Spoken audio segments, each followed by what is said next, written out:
Señoras y señores, muy buenos días. En nombre del Comité de Gestión de la Iniciativa Aire Limpio para Lima y Callao y de la sede central del Banco Mundial en Washington, le damos la cordial bienvenida a este segundo día del programa del cuarto Taller Internacional Aire Limpio de Perú.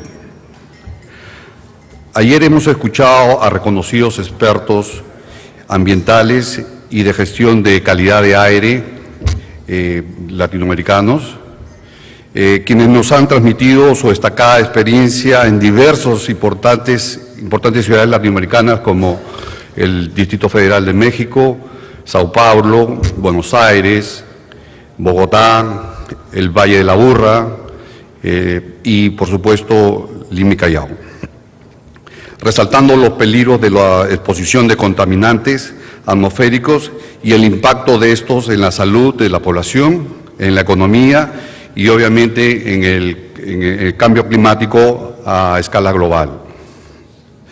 En ese sentido, como resultado de la toma de conciencia de su población, conocimiento y voluntad política, nos han referido los notables avances y desafíos que han experimentado estas ciudades en la reducción y mitigación del CO2, metano, gases nitrógenos, dióxido de azufre y otros contaminantes.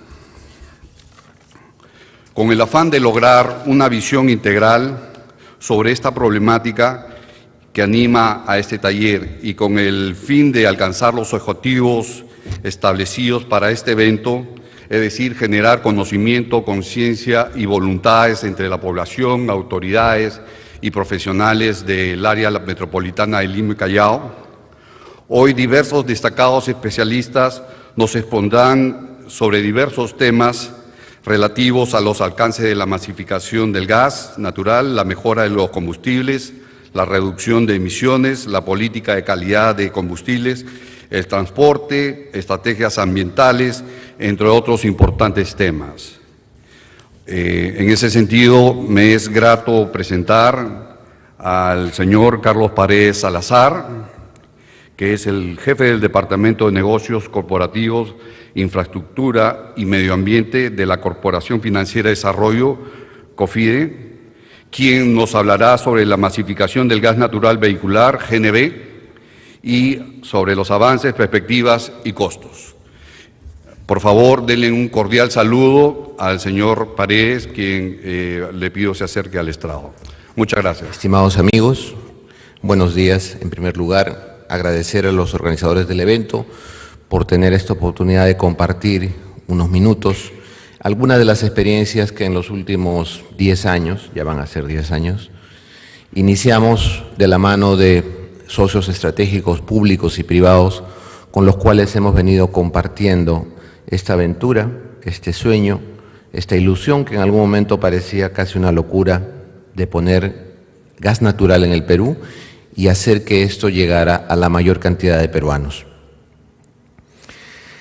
Si no tuviéramos un sueño y si no fuéramos conscientes de las posibilidades que tenemos todos de hacerlo realidad, quedaríamos quizás como un país inerte, pero este país se mueve y se mueve a una velocidad de la cual todos somos testigos.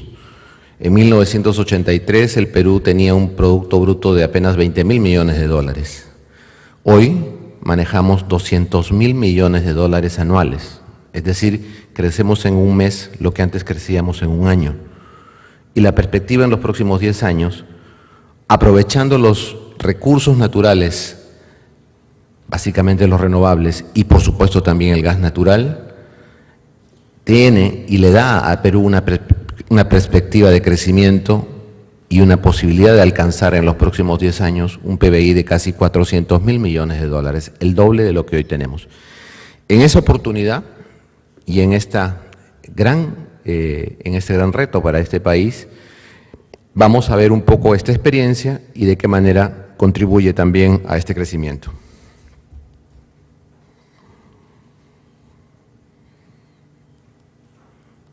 Participación, una participación que sin embargo es sumamente importante desde el punto de vista cualitativo en cuanto a la ejecución de políticas, la complementariedad y las alianzas estratégicas. Nuestras 4 áreas de desarrollo están ligadas a lo que es fundamentalmente el crecimiento del país. Por un lado, la infraestructura, tratando de ser unos elementos que solucionen los déficits que hoy manejamos. En segundo lugar, el complemento y el apoyo a la pequeña y microempresa, que es la esencia sobre la cual este país crece, y no de ahora, hace más de 25 años. En tercer lugar, el complemento con las instituciones financieras y las instituciones privadas, con las cuales tenemos pactos y en las cuales desarrollamos una alianza público-privado eficiente y limpia. Y eso significa innovación, significa nuevos productos, significa cambio de tecnología. Y finalmente, lo que para nosotros es lo más importante, el crecimiento limpio y sostenible, el desarrollo en base a un desarrollo ambiental, limpio y equilibrado.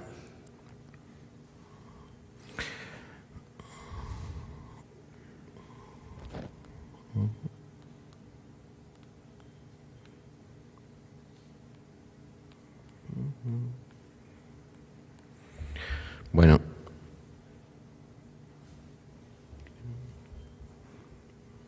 parece que hay algunos problemas de energía, pero... Bien, en tanto me ayudan un poquito con el mouse. Ya, gracias. Ok. La construcción de carreteras, la integración al Brasil por medio de las IRSAs, la construcción de puertos, la ejecución de obras también a nivel urbano. Tenemos el complemento en el desarrollo de la matriz energética en la generación de energía a través de la instalación de plantas de ciclo combinado. En la zona de Chilca tenemos 3 participaciones, tanto con Enesur como con Calpa y también con Fénix. La generación de un desarrollo en la ciudad a partir del modelo de gas natural para buses, el primer corredor metropolitano de la ciudad de Lima, que funciona a gas natural, fue financiado por COFIDE y es hoy en día un corredor que está alcanzando ya más de 600.000 pasajeros día y que tiene una perspectiva de crecimiento sana y favorable para lo que es el futuro de la ciudad. El desarrollo de lo que es saneamiento, agua potable, la generación de energía eólica, el primer parque de generación de energía eólica que funcionará en la zona norte del país, y como ustedes verán en todas estas láminas, siempre en alianza con instituciones tanto locales como de exterior. Y luego inicia un capítulo importante, que es el tema de la generación de energía a través de centrales, en todo lo que es mini centrales, aproximadamente unas 3 o 4 mini centrales de diferentes tamaños, en la zona central, en la zona norte del país, y lo que es también el desarrollo de grandes centrales hidroeléctricas, como es el caso de Chagua, Cerro del Águila, donde hemos tenido participación en el último año.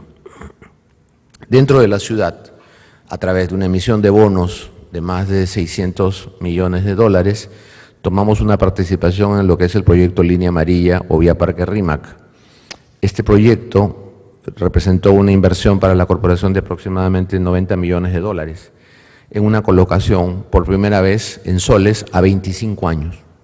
Quienes tenemos más de 40, nos parece increíble que se pueda prestar en soles a 25 años, cuando antes no podíamos tener ni siquiera un crédito hipotecario a 3. Hablo apenas de hace unos 20 años atrás. Pero el Perú ha cambiado. Este desarrollo además es llevado también a zonas descentralizadas, a lo que es desarrollo productivo, desarrollo agrícola. Trabajamos de la mano con Maple, por ejemplo, en todo el tema de etanol.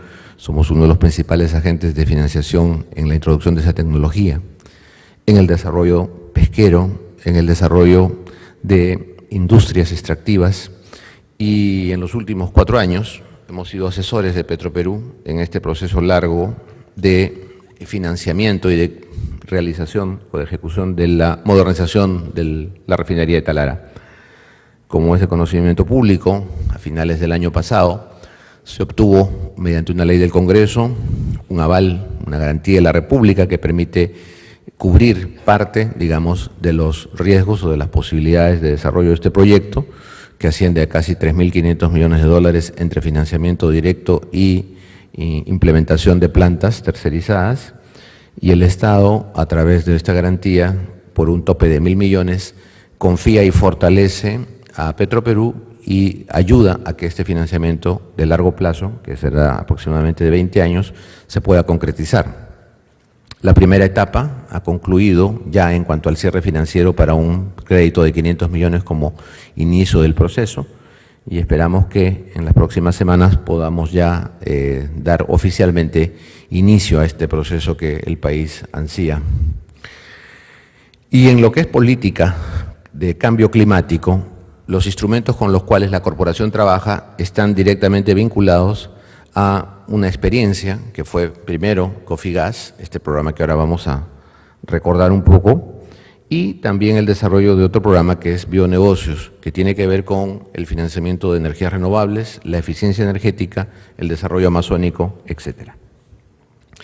Nunca hemos estado solos, si no hubiera sido por las alianzas públicas con los ministerios que en su momento nos ayudaron a lanzar el gas natural y que hoy día están junto con el Ministerio del Ambiente, preocupados de tomar una plataforma y además de trabajar de manera conjunta en lo que tenemos este año como reto a nivel mundial, en la COP20. Tenemos también alianzas internacionales muy importantes, la CAF, el BID, JICA y KfW, que cruzaron el Atlántico varias veces en los últimos 4 años para poder cerrar 2 financiamientos con la corporación por más de 220 millones de dólares y que hacen posible que hoy día tengamos recursos de largo plazo para apoyar proyectos de mediana y pequeña envergadura en temas de eficiencia energética y renovable. Y, por supuesto, los bancos internacionales y también bancos locales, consultoras, instituciones mundiales con las cuales tenemos hoy mucha comunicación e intercambio y con las cuales tenemos una serie de programas a futuro. Estas son entonces las 2 líneas de acción sobre las cuales manejamos el tema ambiental. En la parte interna trabajamos en el fortalecimiento institucional, estamos formando un cuadro importante de personas que tengan la especialización y que puedan a su vez difundir esto a través de una red de bancos y hacer que el Perú tenga una cultura limpia y sostenible. No es solamente el dinero, en este caso, lo que aporta la cooperación japonesa y alemana. Lo que tenemos es capacidades, lo que tenemos es experiencias que se están trayendo también a Perú y con esta combinación de tecnología y dinero creemos que se puede implementar este programa de manera exitosa y rápida. Un poco ya yendo un poco más hacia lo que es Cofigas, como objetivo, el propósito de este gran programa era descentralizar el gas natural y hacer que pudiera llegar a los más pobres. Había que buscar una unidad a partir de la cual introducir la tecnología y masificar. Y esa unidad, desde el inicio, fue el servicio público, fue el taxista. Conocemos de los problemas del tránsito en la ciudad, conocemos de los problemas de contaminación y además eso estaba directamente vinculado a la calidad de vida y a la pobreza en la cual se desarrollaba este sector. Una precariedad absoluta, una antigüedad del parque, una abundancia de vehículos de segunda mano, el uso intensivo de petróleo de mala calidad, etc. El reto era entonces hacer que estas personas, que ni siquiera eran dueñas de esos vehículos, sino arrendadores, o arrendatarios, que no tenían la capacidad de convertir, que no tenían la capacidad de subsistir de manera adecuada, pudieran cambiar su modelo de vida y pudieran además revolucionar su forma de ver las cosas. Gente que había estado durante años utilizando un tipo de combustible y cambiar esa tecnología por una alternativa significaba un reto no solo económico, sino cultural. Y el proceso se hizo en base a convencimiento, en base a razón, en base a explicaciones. Durante el año 2004 y 2005, cuando se desarrolló el programa, se recorrió ciudad por ciudad, cada universidad, cada centro tecnológico, cada instituto, cada empresa grande, los gremios, y en todos ellos se fue dejando una experiencia y un mensaje. Gas natural no solamente es eficiencia, gas natural es sinónimo de ahorro, es sinónimo de crecimiento, y si el ahorro se mide en una persona, significa calidad de vida, y si se mide en una empresa, era rentabilidad. Esas fueron las 2 claves con las cuales se pudo vender el producto, y el otro elemento que colaboró, digamos, a que esto se concrete, fue un soporte institucional de un Estado consciente de las experiencias internacionales y la visión avanzada de, en ese momento, quienes estaban al frente de los tres ministerios, de Energía y Minas, Produce y Transportes, que pudieron llegar a un acuerdo de tomar una norma internacional, adaptarla al Perú e implementar un sistema de control de carga que ha demostrado a lo largo del tiempo su eficiencia en términos de control, la posibilidad de crear igualdad de oportunidades para todos los que podían participar en el sector, la seguridad de la inversión y sobre todo el darle una herramienta de seguridad a través de ese sistema de monitoreo electrónico en cada vehículo por medio de dispositivos electrónicos, por medio de chips, que hace posible no solo medir los flujos de lo que los vehículos consumen, sino sobre todo hace posible determinar cuál es el rastro tecnológico desde el origen de la tecnología en su país de origen, la instalación en Perú, y lo más importante, que permiten luego un seguimiento financiero, que permiten una cobranza en automático cada vez que este individuo acude a un grifo, va pagando su crédito y va pagando el gas natural que consume. Dado que existen diferenciales entre el precio del gas natural y el precio de los combustibles alternativos, hace posible esa brecha, ese ahorro, generar un servicio de deuda tranquilo, cómodo, y ahí estuvo, digamos, la base del éxito del programa. Tener una tecnología que permitía capturar el ahorro y, por otro lado, una tecnología que permitía, con tasas de interés blandas, generar un financiamiento cómodo en un plazo razonable. Las conversiones se hacían en 2 o 3 años de financiamiento y eso permitía que cualquier taxista, sin cuota inicial, acudía a alguna de las instituciones con las cuales COFIDE trabajaba. Teníamos unas 15, 20 instituciones en red, y eso de inmediato, una vez aprobado el crédito, el vehículo estaba convertido y el individuo podía en automático, desde el primer día que circulaba, ir pagando su crédito y al mismo tiempo llevarse 2/3 partes del ahorro a la casa. Ese compartir beneficios fue el incentivo que aceleró el proceso de conversión. Y el plan de conversión que inicialmente se pensó íbamos a tener unos 1000 carros el primer año, rompió las metas, tuvimos 4000 carros el primer año, solo teníamos 2 grifos y era una situación espectacular ver las colas que se tenían. Felizmente esto se pudo resolver a finales del primer año cuando, en consenso con el Ministerio, se trabajó en un proceso de convencimiento con el distribuidor, con Cálida, y se facilitaron, digamos, los permisos y las autorizaciones para que la instalación de gasocentros pudiera ser más efectiva, más rápida, más eficiente.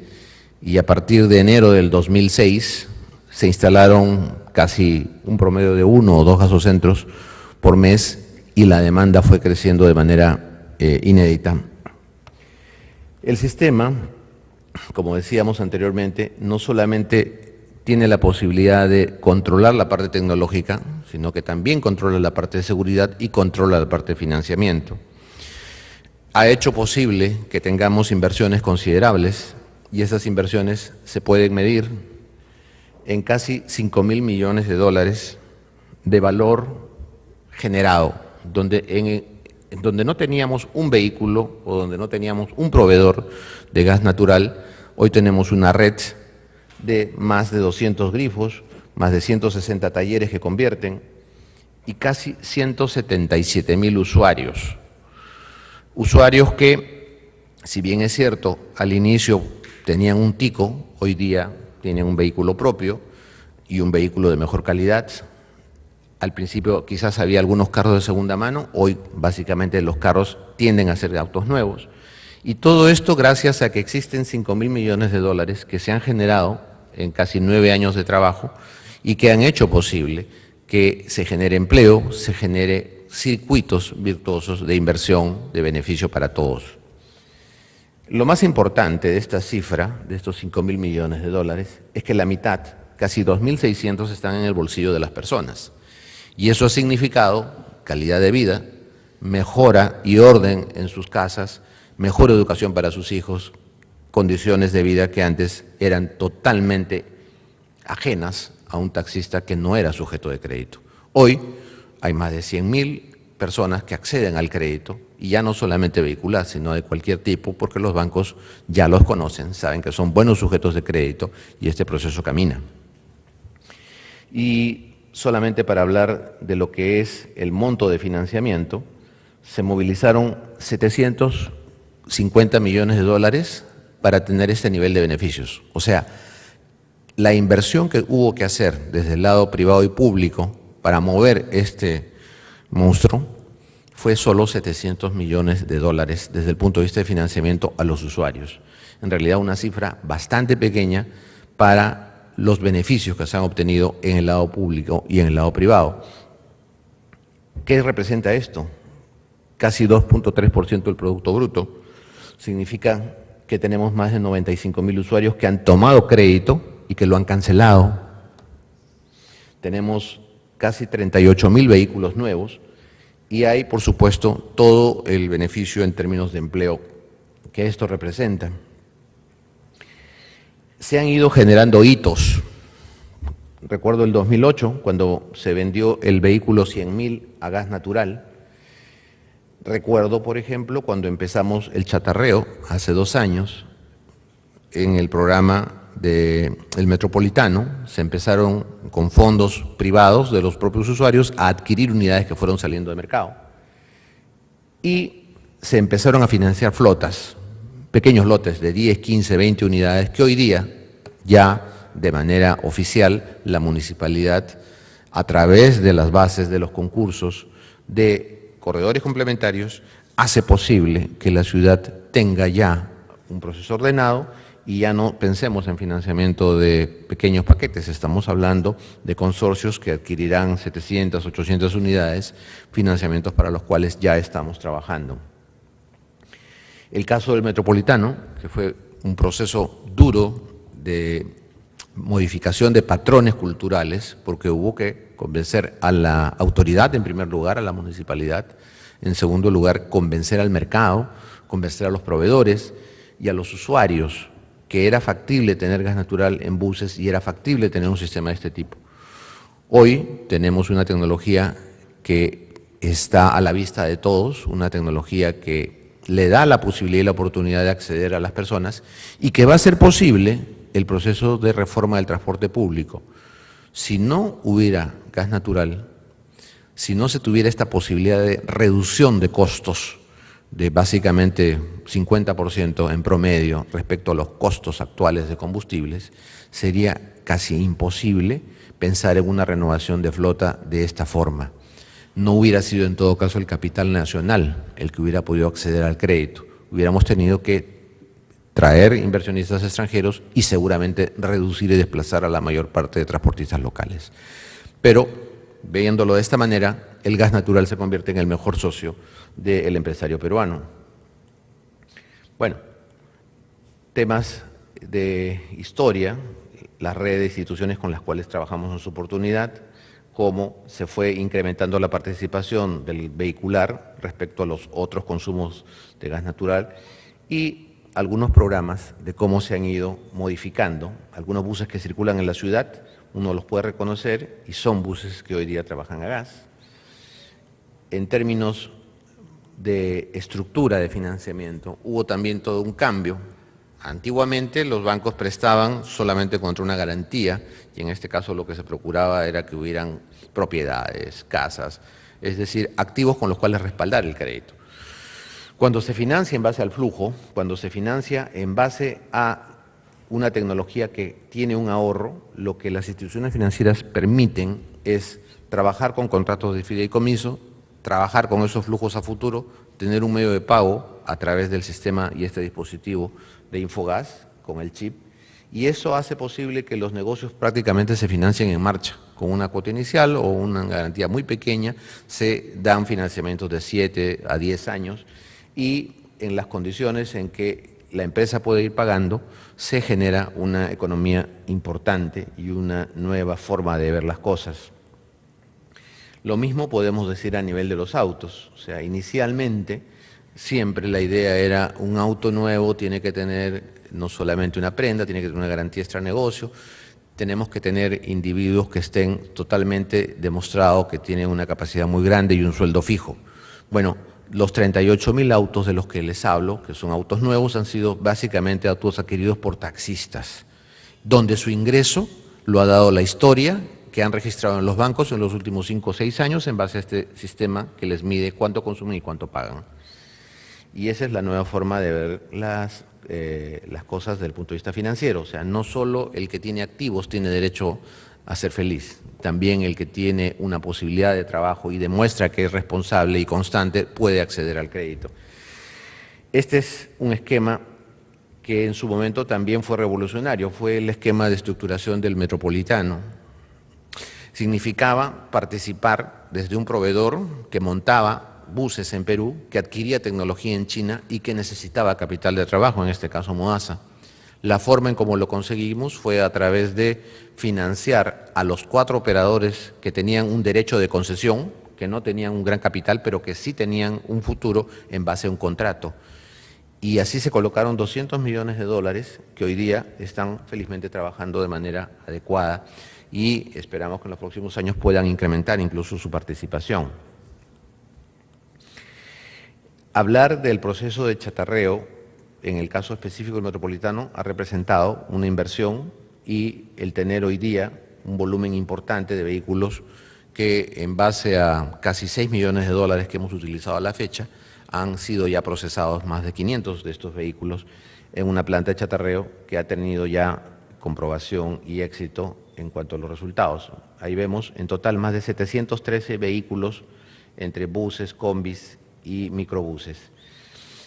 Pero este proceso no es estático.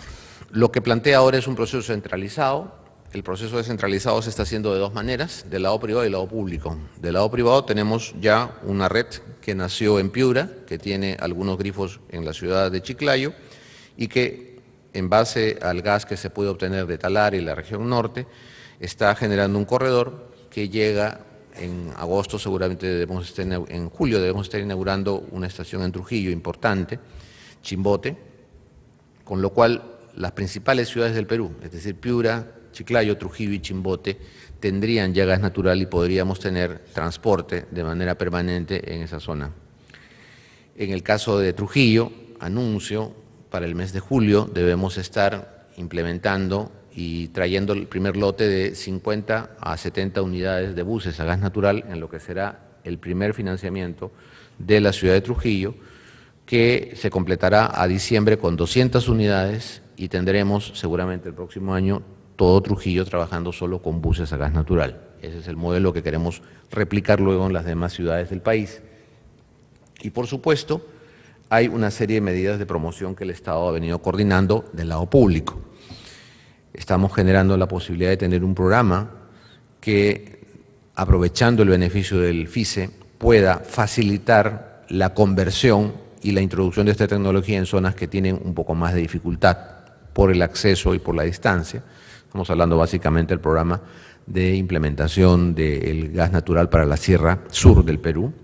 Esto está bien avanzado. La idea es que podamos tener, ya que contamos con el concesionario que ha tomado la responsabilidad de poner los grifos en las 10 ciudades de la Sierra Sur, lo que nosotros como COFIDE estamos articulando es un proceso de incorporación de socios privados que quieran poner talleres de conversión, financiamiento y venta de vehículos en estas zonas, y para eso pondremos nuestras líneas a disposición y trataremos de que el mercado pueda dinámicamente hacerse cargo de este proceso.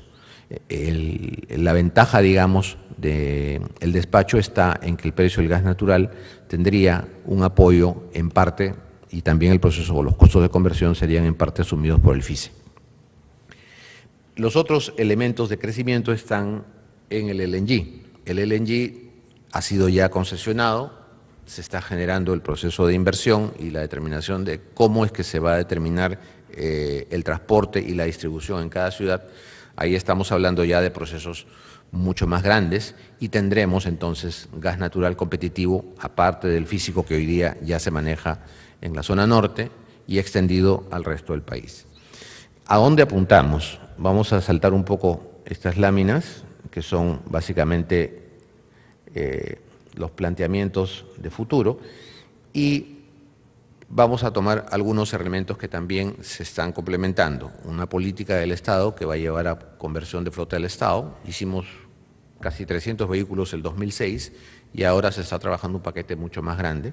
No solamente ha crecido la flota, sino que además la complejidad y la diversidad de tecnologías, pero el proceso, como ya tenemos una experiencia, se hace de manera técnica, se sustenta, se revisan los vehículos, se determina la calidad de estas conversiones y se hace un proceso concursado donde en paquete se obtienen ahorros importantes. Por otro lado, el mercado de GLP necesita también un ordenamiento y si bien es cierto, no es equivalente al gas natural, se requiere que sea un mercado que tenga también un sistema de control de carga. Ahí estamos trabajando, tratando de que esto también se convierta en un método eficiente que nos pueda llevar a un proceso de conversión y en algunos casos también a sustitución. Por otro lado, y ya para terminar, porque creo que estoy al borde del tiempo, estamos trabajando con el sector privado la posibilidad de generar algunas tecnologías y algunos procesos que permitan también la conversión de los vehículos, sobre todo de tipo particular. Ahí hay un mercado bastante grande, pero es cierto que dada la mejor capacidad de pago hoy en la ciudad, es difícil que a veces los privados se animen a utilizar gas natural. Es un proceso que culturalmente seguramente se conseguirá en el tiempo. Y el plan es más o menos este.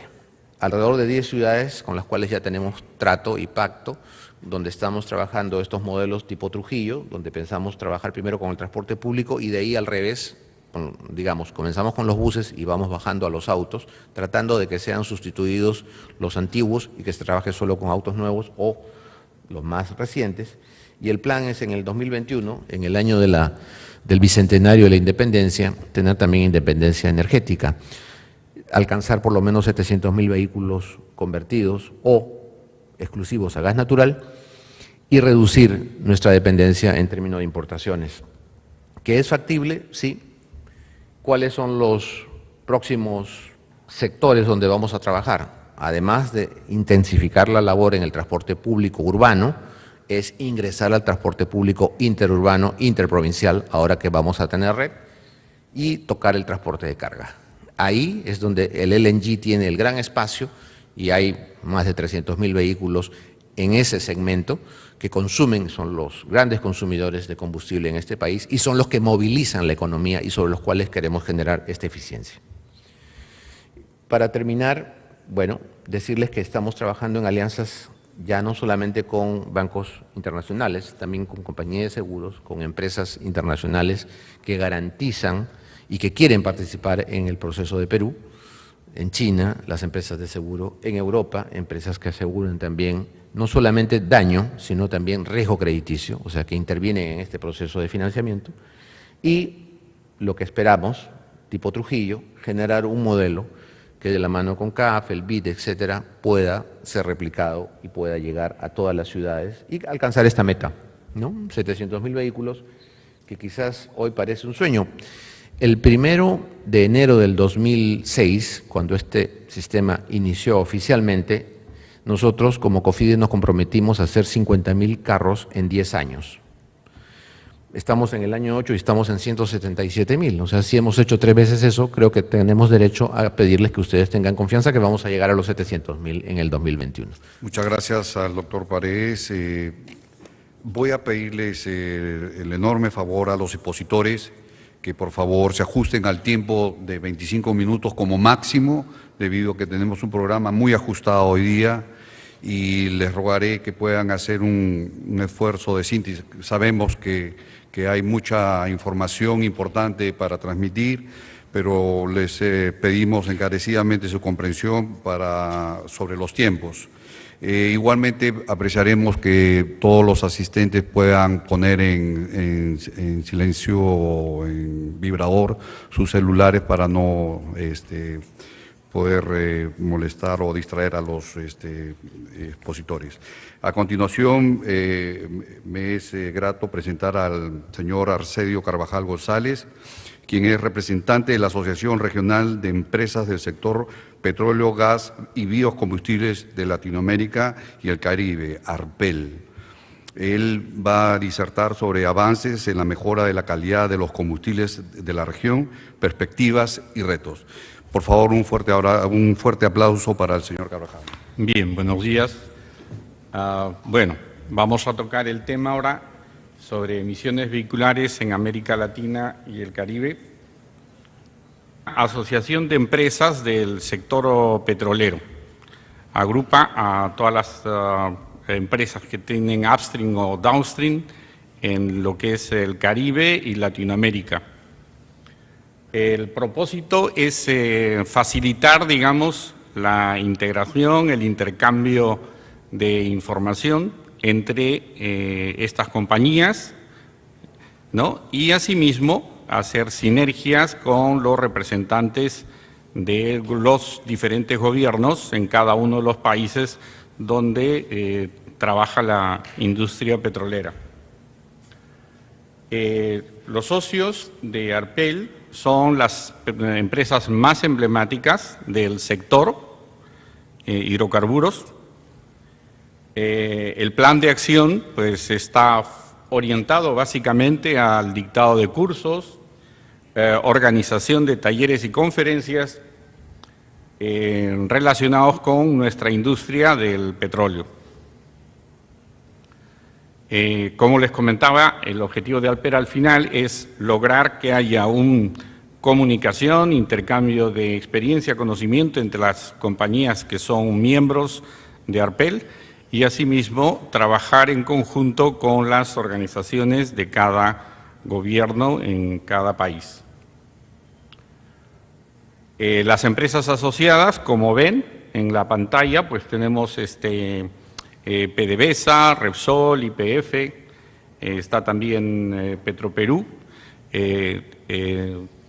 tenemos a Chevron, en fin, las compañías que ustedes conocen mundialmente.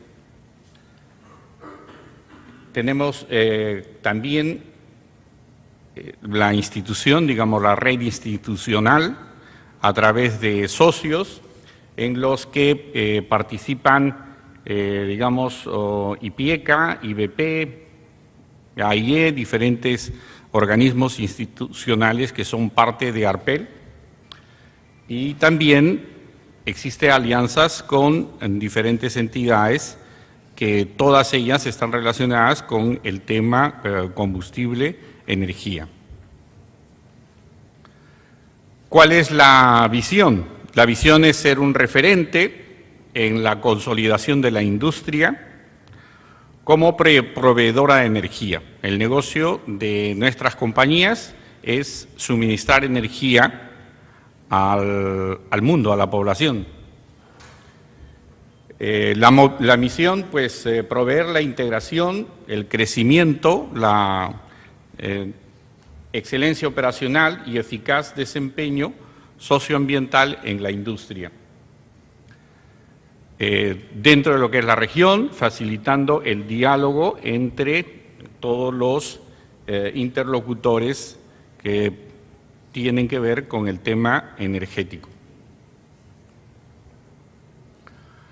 Vamos a dar una pincelada sobre lo que es la matriz energética a nivel mundial y qué perspectivas existen para el futuro.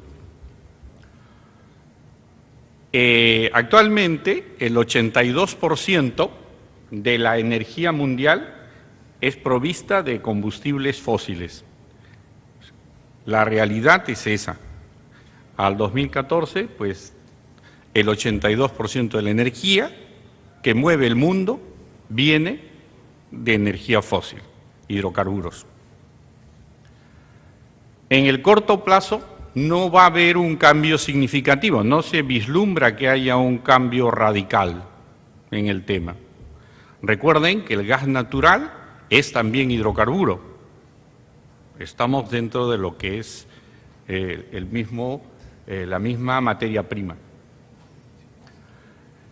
Hay un mayor crecimiento de combustible en los países asiáticos. Si bien en Latinoamérica, en Perú, el crecimiento es importante, ¿no? mucho más lo es, lo sabemos, a nivel de los países asiáticos. El carbón, fíjense, el carbón mineral va a seguir siendo el principal combustible utilizado para la generación de energía eléctrica. Va a haber, hoy se vislumbra futuro, una mayor producción de gas, va a haber también energías renovables, van a haber nuevos tipos de energía que se van a utilizar, pero el crecimiento de estas no se vislumbra sea significativo. Al 2035, fíjense la evolución de energía que a nivel mundial se proyecta. Pueden ver el azul hasta el 2011 y el color verde hasta el 2035. Prácticamente, respecto a lo que es consumo de energía, vamos a duplicar como mundo el consumo de la energía. El gas va a ser, digamos, la primera fuente de energía, ya lo estamos viendo aquí en el Perú, toda la transformación que existe, igual en los demás países de Latinoamérica. El carbón va a seguir siendo una fuente de energía muy importante. Las energías renovables, el hidrocarburo líquido, la energía nuclear. Con todo el esfuerzo que existe a nivel mundial para el uso de carros híbridos eléctricos y sistemas de generación de electricidad a través del sistema eólico, etcétera, la reducción en lo que es fuente de materia prima hidrocarburo va a ser del 82 al 75% al año 2035.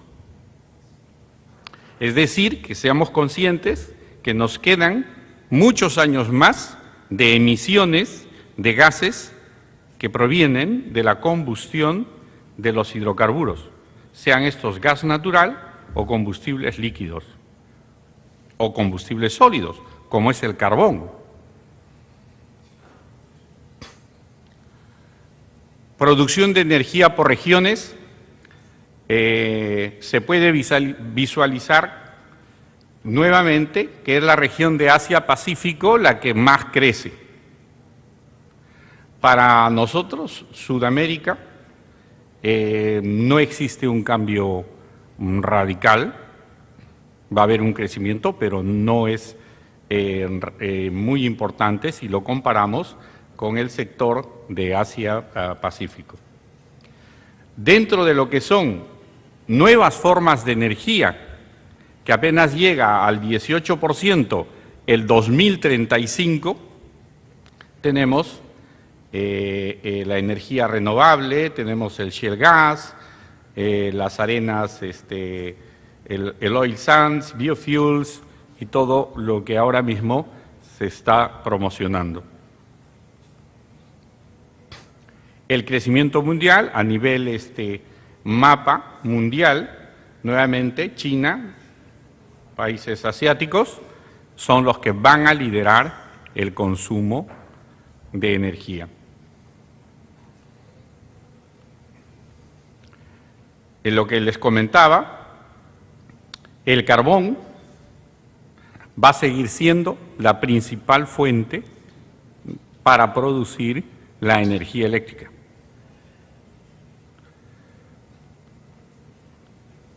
Bien, entonces hemos hecho esta primera pincelada para todos ser conscientes de que a nivel de energía es el hidrocarburo, sea líquido, sólido o gaseoso, el que se combustiona, produce emisiones y se utiliza para mover el mundo. Y eso hasta el 2035 se proyecta, no habrá un cambio radical. Bien, dicho esto, ¿qué hacemos con las emisiones? Particularmente las emisiones vehiculares. Ayer escuchaba de muchos exponentes que las mayores emisiones a nivel mundial no provienen de los sistemas fijos, sino de los sistemas móviles, o sea, los vehículos. Entonces, ¿qué hay respecto a los vehículos? Arpel ha mantenido durante el tiempo esta visión del problema como un conjunto que está soportado en lo que es la calidad de combustibles, la tecnología de los vehículos y cómo las condiciones de uso, o sea, en qué condiciones uno usa el combustible en los vehículos. Condiciones de uso está relacionado con que si tenemos tráfico intenso, si hay atoros en las horas punta, largas colas de vehículo, trabajando a mínimo, vamos a ver que cuando un vehículo trabaja en mínimo es cuanto más emisiones produce, más ineficiente es la combustión. ¿Cómo está el tema de tráfico en las ciudades? ¿Cuán rápido cambia la infraestructura del transporte versus el crecimiento de los carros? ¿Cómo se está trabajando en la parte del transporte masivo? Definitivamente hay que trabajar en la mejora de la infraestructura vial, el ordenamiento de las ciudades, la reglamentación, el transporte público. La única forma de reducir emisiones es que menos gente use carros y el transporte más eficiente es a través del transporte masivo. Semáforos inteligentes, líneas preferenciales para transporte masivo, ciclovías, caminos para peatones. En lo que es calidad de combustibles, estándares de combustibles, combustibles cada vez más limpios. Pero como veremos, en el tema de combustibles y combustibles más limpios, se ha trabajado y se está trabajando mucho más rápido. Se va a llegar a un punto tal en que va a ser difícil o ya no habrá nada que hacer, mientras que los demás vectores son los que tendrán que trabajarse en forma mucho más intensa. Hay otros programas, inversiones de sistemas de transporte, política fiscal, etcétera. Y lo otro es la tecnología vehicular. Otra forma de reducir las emisiones es reducir el consumo, ser más eficientes desde el punto de vista de energía. Por lo tanto, la tendencia es que se fabriquen cada vez vehículos que utilizan menos energía para mover una distancia similar. Para transportarnos una distancia similar, consumir menos. Fíjense el cuadro. Las emisiones de CO, hidrocarburo volátil, NOx, todas son altas cuando está trabajando el vehículo en mínimo. Y eso es lo que pasa en las grandes ciudades, en todas, en toda Latinoamérica y en todo el mundo.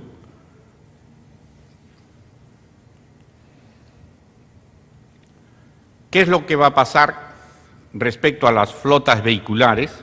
Otra realidad mundial es que los países desarrollados de la OECD, el número de vehículos por persona es mucho más alto. Casi todos se transportan en sus vehículos particulares. La bonanza económica las ha permitido ese crecimiento, esa facilidad. Los países menos desarrollados, nosotros, América Latina, recién se está moviendo la maquinaria y lo primero que cada trabajador piensa es ahorrar para comprarse su carrito antes de comprar su casa. Es un ansia, una expectativa. ¿Qué va a pasar al 2035? Fíjense el crecimiento en flota vehicular China, India y en realidad todos los países que no pertenecen al OECD. La demanda de transporte va a ser muchísimo más alta en estos países.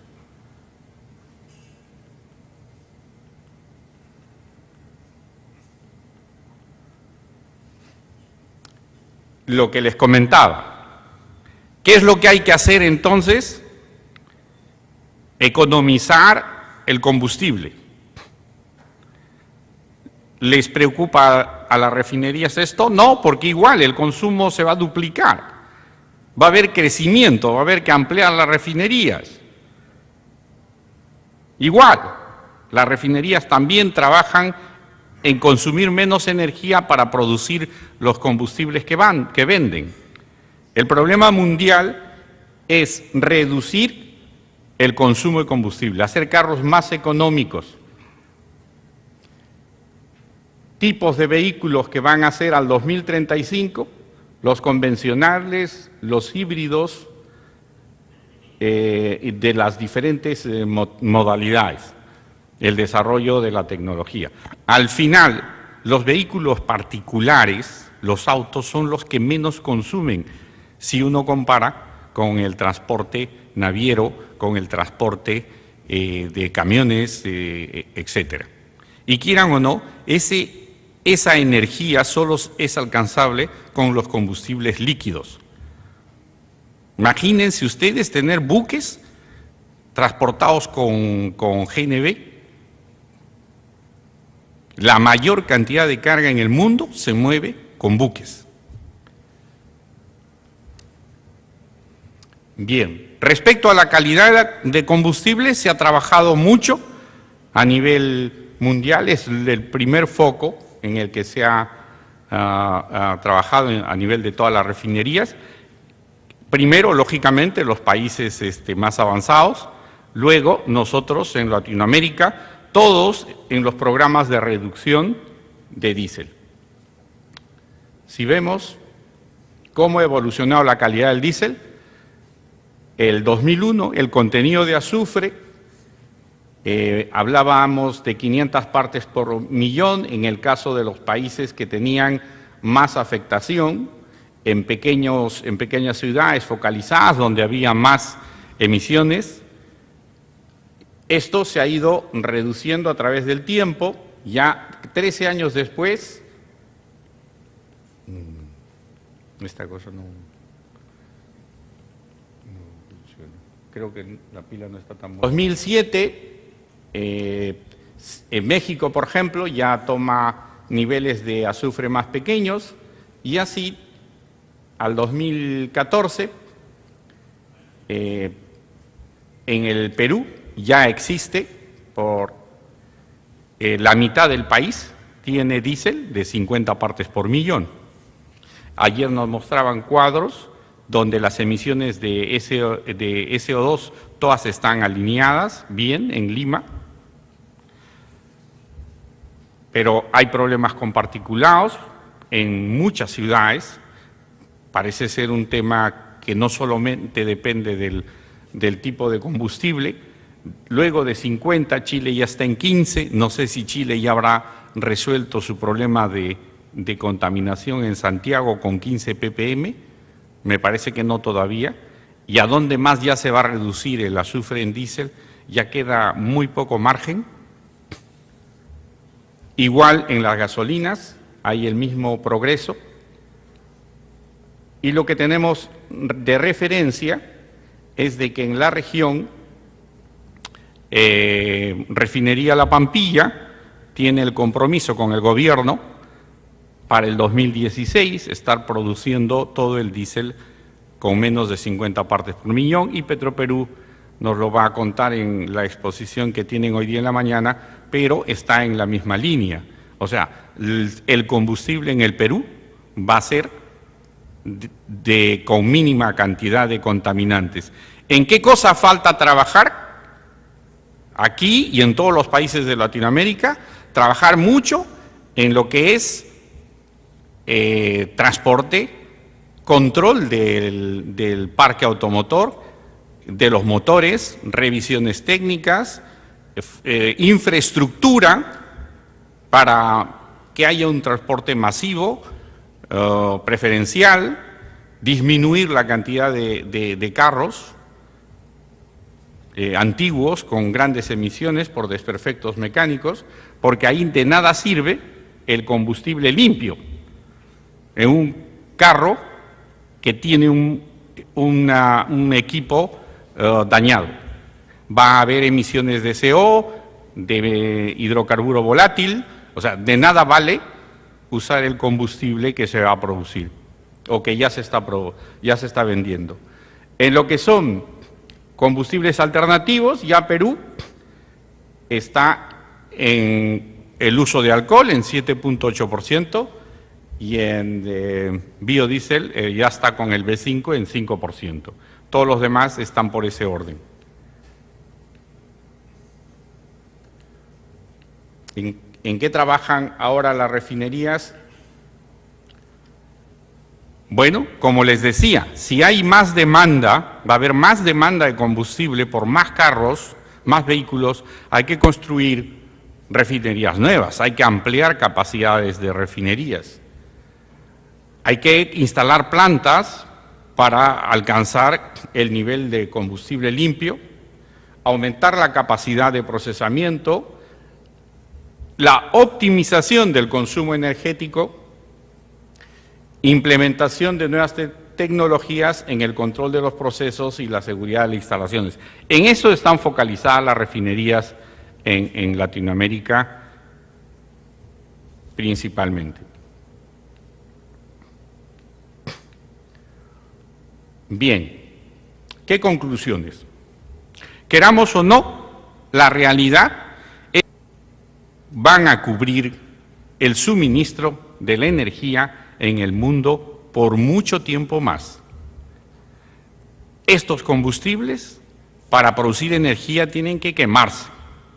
Esta combustión produce gases, emisiones. Estas emisiones, sea gas natural, sea combustible líquido, hay que controlarlas. ¿Cómo? Encima vamos a crecer, Latinoamérica, Asia-Pacífico va a crecer, los pobres van a querer tener más carros, o sea, va a haber más consumo de energía, más emisiones.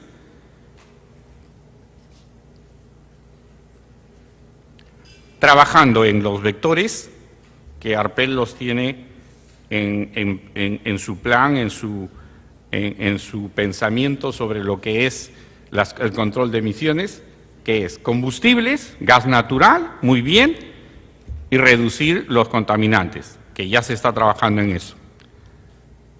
Planeamiento urbano, o sea, infraestructura urbana, transportar más personas con menos emisión, ese es el objetivo. Tecnologías de los automóviles, que vamos a reducir el consumo de energía, vamos a reducir las emisiones, y todo eso depende ¿de qué? De la cultura de cada uno de nosotros, de cada persona, desde el ahorro de la energía en su casa, para consumir menos luz, para que se queme menos gas natural, para que se genere menos electricidad, porque ese gas natural origina emisiones de NOx. Transportarse en un transporte público y dejar el carro en casa. Todo eso es parte de la cultura. Y ese es el cambio que nosotros pensamos que es el que tiene que llevarse adelante a nivel mundial para que finalmente se puedan controlar o disminuir las emisiones. Bien, nada más por mi parte, muchas gracias. Agradecemos al doctor Carvajal su excelente exposición. Vamos a hacer un pequeño cambio en el programa, vamos a adelantar la exposición del señor Guido Macías y con miras a esperar la exposición del ministro de Energía y Minas. El señor Guido Macías es coordinador del proyecto de modernización de la refinería de Talara, Petroperú, y nos hablará sobre la modernización de la refinería de Talara y beneficios. Y aprovechamos la oportunidad para presentar, digamos, al proyecto de modernización de la refinería de Talara, que es una... Ya, digamos, tenemos en Lima 4 años, digamos, con un combustible diésel, digamos, que ha reducido entre 70 y 100 veces su contenido de azufre, ¿no? Es decir, había un nivel de 5.000, digamos, y Talara producía 3.500, y ahora tenemos 50 por 4 años, ¿no? Esto ya ha sido, digamos, un impacto que ha sido percibido. Siguiente, por favor. Es decir, ha habido una mejora en el monitoreo de la calidad del aire ambiental en los diversos, digamos, puntos de control de Lima. Siguiente. Por ejemplo, ha bajado el NOx. Acá tenemos los años, digamos, los últimos años, del 2007 al 2012. Esta consultora, digamos, nos hizo un trabajo muy bueno. Y como ven ahí, bajó, digamos, los niveles en casi todas las zonas de Lima. El siguiente. El SO2, el dióxido de azufre, también se ha reducido en casi todas las áreas. El siguiente, por favor. El material particulado, ¿no? Menor de 10 micrones, se ha reducido, pero los niveles todavía, como ven, son altos, ¿no? ¿Qué cosa sugiere esto de que, digamos, con vehículos, con la flota actual, digamos, con 50 ppm todavía existe material particulado, probablemente en gran parte proveniente de las fuentes móviles, y sin embargo, digamos, no se ha abatido totalmente. ¿Qué pasaría, digamos, si todo el parque automotor, digamos, se cambiara a gas natural? Probablemente tampoco se abatiría, ¿no? Porque de todas maneras todos los motores producen algo de particulado. Evidentemente el abatimiento total solo se lograría con un cambio de tecnología radical, pues que probablemente esté más de 50 años en el futuro, ¿no? Es decir, el uso de vehículos eléctricos, un tren, digamos, eléctrico, y la conversión de gas a electricidad se haga pues en sitios alejados de la metrópoli, ¿no? Donde no contamine. El material particulado 2.5 micrones y menos también se ha abatido, no en todo sitio, pero sí en general, ¿no? Igualmente, la reducción, digamos, todavía está medio camino, ¿no? Adelante. Ahora, ¿qué pasaría, digamos, si el objetivo fuera reducir la calidad del aire ambiental a cualquier costo? Podríamos, por ejemplo, hacer un plan, digamos, de retiro de las placas de circulación de los vehículos que tienen más de 10 años de uso o de fabricados. Podríamos poner, digamos, un costo a la placa de $10.000, digamos, para los vehículos que consumen mucho combustible, o $3.000 al año para el resto de vehículos. Que con esto se lograría reducir la flota, porque las emisiones, hay que recordar, no solamente es el contenido de tóxicos o contaminantes en el combustible, sino también el número de vehículos. Entonces, con estas medidas se reduciría pues el número de vehículos, no en 70 o 50 veces como el azufre, sino tal vez en 20 o 30%, ¿no? Se podría restringir la circulación de vehículos de diésel o gasolina, y solamente en estos años permitir el uso del gas comprimido, gas natural o GLP. Podríamos también cerrar las refinerías e importar totalmente pues, los combustibles, ¿no? Con una calidad, digamos, que se puede llamar Euro 6 o Tier 3 de Estados Unidos, ¿no? Bueno, estas medidas, digamos, extremas que a veces se comentan en los círculos, digamos, que hablan sobre calidad de combustibles, ¿en qué difieren de lo que ha habido de experiencia pues, en otros países desarrollados? Difieren en que en esos sitios no se aplican indiscriminadamente a todo el país, sino se zonifican en las áreas de no cumplimiento, digamos, de los límites ambientales. O sea, ahí se centran, se focalizan. Y es lógico, ¿no? Ahora, a veces estas medidas extremas no son la consecuencia, digamos, de un programa de investigación y de beneficio-costo, sino son simplemente decisiones a veces tomadas aisladamente. Entonces, tampoco a veces se considera plazos. los plazos adecuados para no afectar la economía, para no incrementar el desempleo o para desechar infraestructura que puede ser modernizada. Adelante. Por ejemplo, si se tomara la experiencia, digamos, exitosa de otros países, como en Estados Unidos, se dictó una ley del aire limpio en Estados Unidos en esta fecha, la primera acta del año 70, y se establecieron los estándares nacionales de calidad del aire. Bueno, no se cumplieron los plazos ni los objetivos, ¿no? Porque dieron 5 años. De ahí ha habido 2 enmiendas posteriores, el 77 y el 90, y ya se estableció en esa época los 500 ppm, con mucha anticipación, hasta que se puso en vigencia, ¿no? O sea, 500 ppm en Estados Unidos ha habido hasta el 2006. El 2000, perdón, retrocedemos un poquito, al anterior, por favor. La siguiente, por favor. Siguiente. No hacia atrás, sino hacia adelante. El programa de diésel, digamos, del 2000 se estableció diésel de 15 ppm, pero para tener vigencia entre el 2006 y el 2010, o sea, noten los plazos. Y también se puso la gasolina del Tier 2, que le llaman, con 30 ppm, pero para ser efectiva del 2007 al 2010, o sea, en un programa gradual. El 2010, ¿qué pasó? Ya se está programando el Tier 3 para la gasolina de 10 ppm, pero recién con vigencia el 2017. Ojo con esos plazos. Entonces, en todos estos casos de experiencia, se ha dado plazos adecuados y flexibilidad para la adecuación de la industria, e inclusive con ciertas flexibilidades para las pequeñas refinerías. Ahora, pequeñas refinerías son las que tenemos en el país, comparadas con las grandes de otros sitios. Adelante. Sí, adelante, por favor.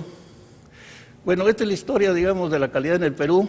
Se comenzó con 2000 ppm, después se bajó esto a 500 ppm, y lógicamente en esta época toda la prefactibilidad que hicimos para el PMRT tuvo que ser reformulada.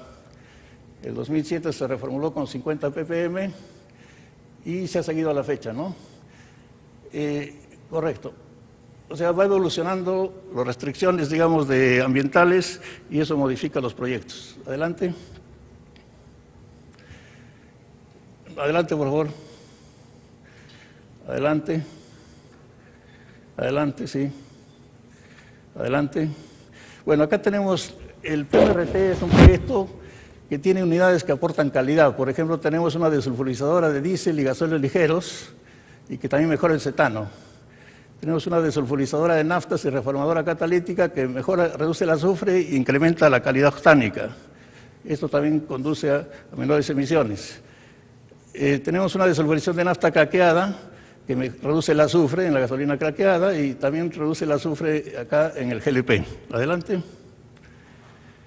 Bueno, los sistemas de lavado tenemos con dietanolamina, todos los gases, digamos, ácidos o con azufre, son lavados, digamos, con absorbedoras y después se regenera la mina y se recupera el azufre vía producción de ácido sulfúrico. Adelante. Bueno, acá el azufre se recupera como ácido sulfúrico y para retirar el azufre se cuenta con una unidad de generación de hidrógeno. Adelante. En calidad de combustibles, el PMRT, adelante. Acá se ve, digamos, que hay crudos ligeros que tienen alto azufre y bajo azufre y crudos pesados que tienen alto azufre y bajo azufre. Bueno, es un fenómeno natural que depende de cómo se han sulfidizado los crudos durante su génesis. Adelante. En las reservas, digamos, acá lo da el diámetro y pueden ver que los crudos pesados son relativamente más que los crudos ligeros, que ni se muestran acá, y entramos en los extra pesados, que son los de menos de 10 API, y los bitúmenes que tienen más de 10.000 centistocks o centipoise, ¿no? Entonces, el PMRT está considerando crudos pesados. Adelante.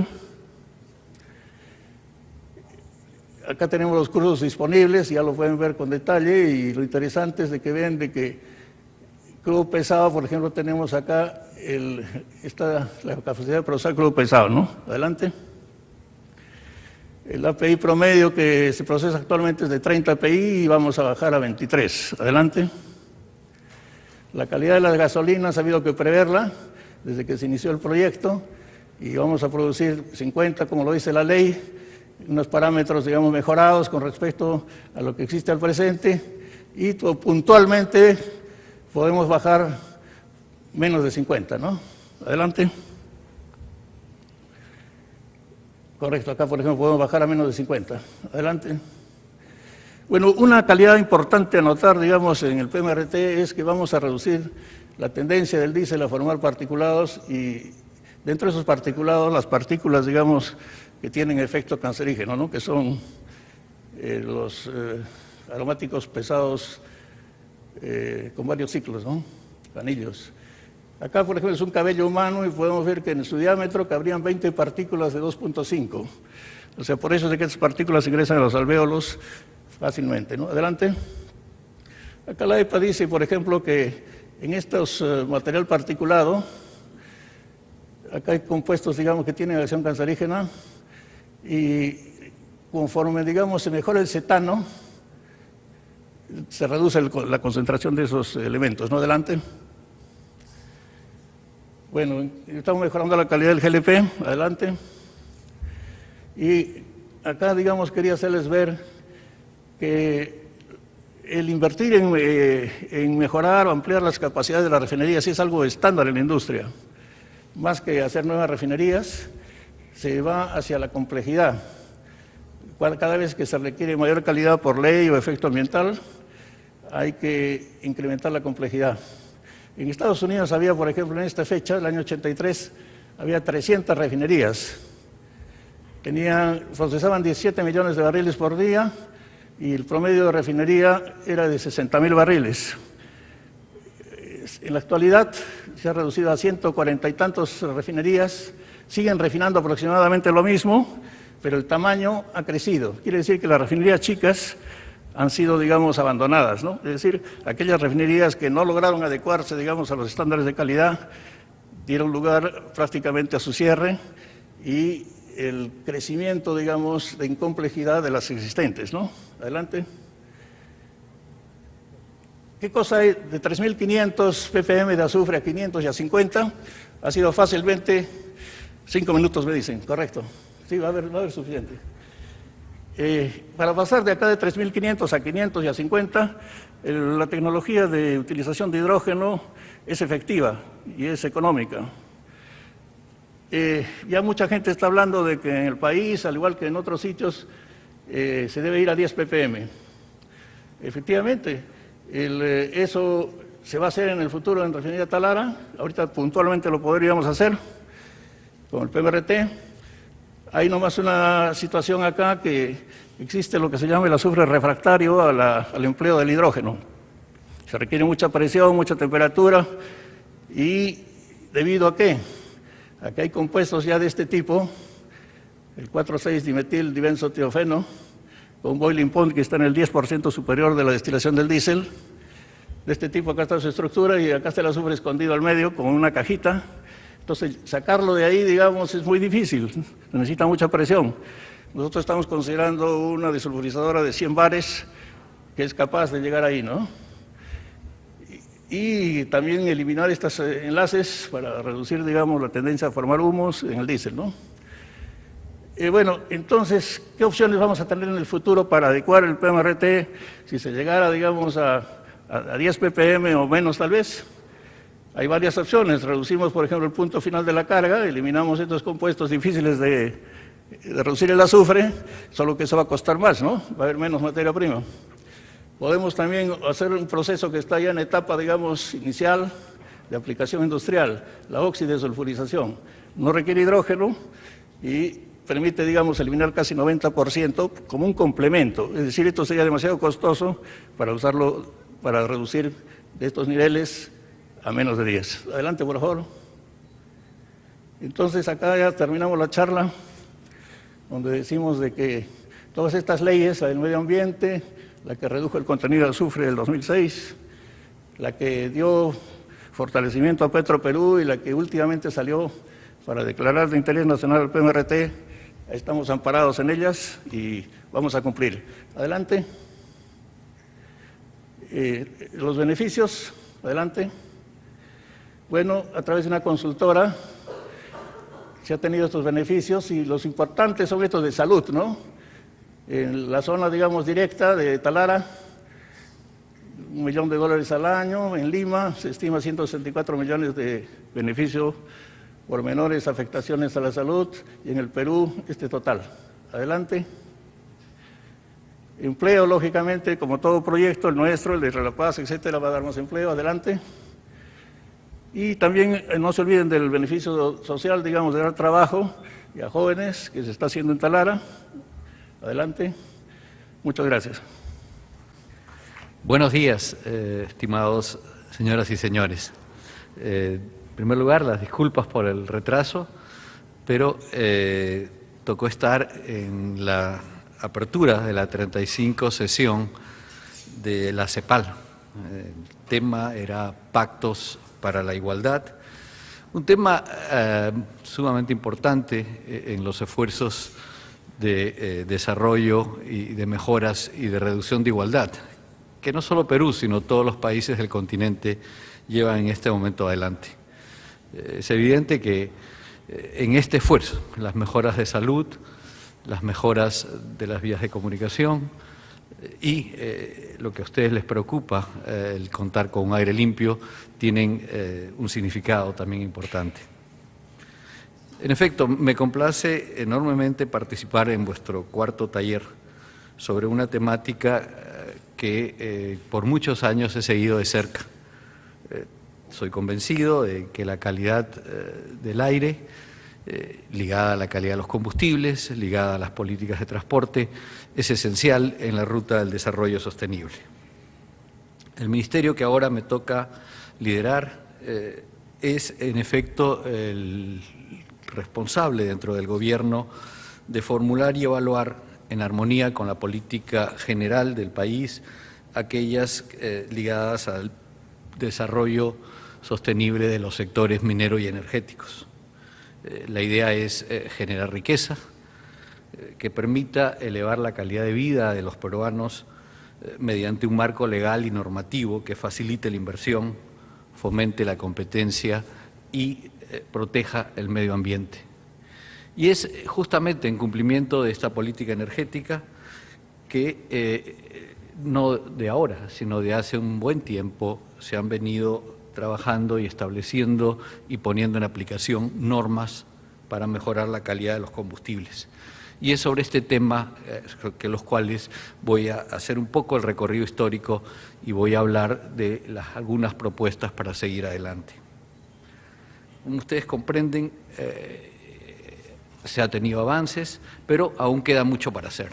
Yo diría que una de las tareas del sector que me toca liderar es preocuparse de que se siga constantemente siguiendo los cambios tecnológicos, siguiendo las exigencias de los mercados, siguiendo las exigencias sociales de preservar la calidad del aire, el plantearse la tarea continua de mejorar la calidad de los combustibles.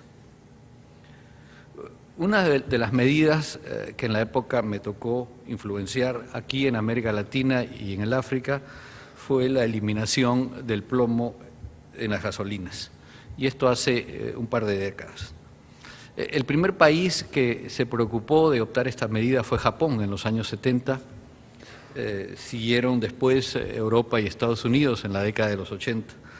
En nuestro país y en nuestro continente las cosas llegaron en los 90 y aquí en el Perú recién en el año 98 se dispuso el retiro del plomo de las gasolinas en las gasolinas de 90 octanos y se propuso un calendario progresivo para reducir el plomo en la gasolina de 84 y nos tomó hasta enero del 2005 el concluir con este esfuerzo de eliminación del plomo de las gasolinas.